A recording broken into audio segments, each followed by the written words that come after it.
So one of the biggest problems about living in a city like Hong Kong is that it is now getting very, very expensive. And I happened to see a couple of these concrete water pipes on the construction site. And I walked inside and I found that, surprisingly, they were quite interesting to occupy. OPOD is an experimental low-cost housing architectural design which is using concrete water pipe to create a house which is about 15 square meters so that people can live at an affordable level. Concrete water pipe is actually quite good for housing. It is a material that we are used to. It's good insulation properties. It is very inexpensive.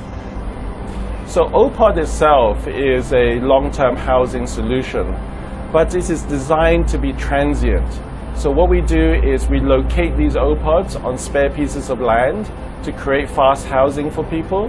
And then once the land is no longer available, we move this housing to another piece of land and make it available for other people to live. So the OPOD you see here is a prototype, and it is about 15 square meters inside.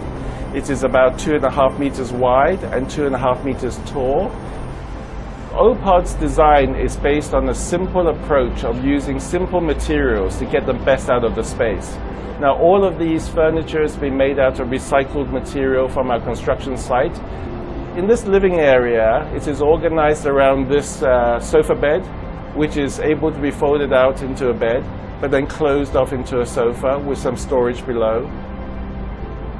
And then a series of customized shelving and plugs for people to put their own possessions here. So the shelving system is a clever reuse of our scaffolding from site.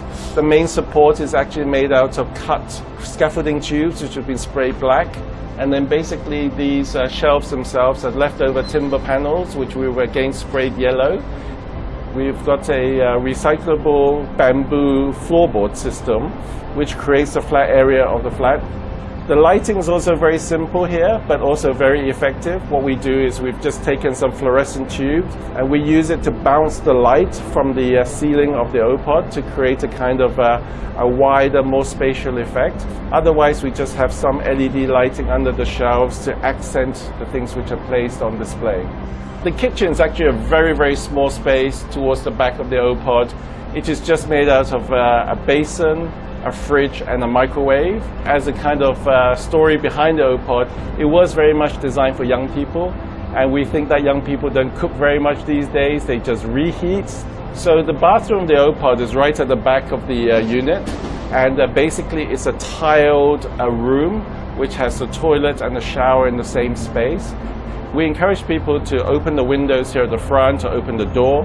And at the back of the OPOD, there's also a very big, large openable window. You could have nice air coming through the OPOD, through the front and the back, and really maximize on any cross ventilation. The whole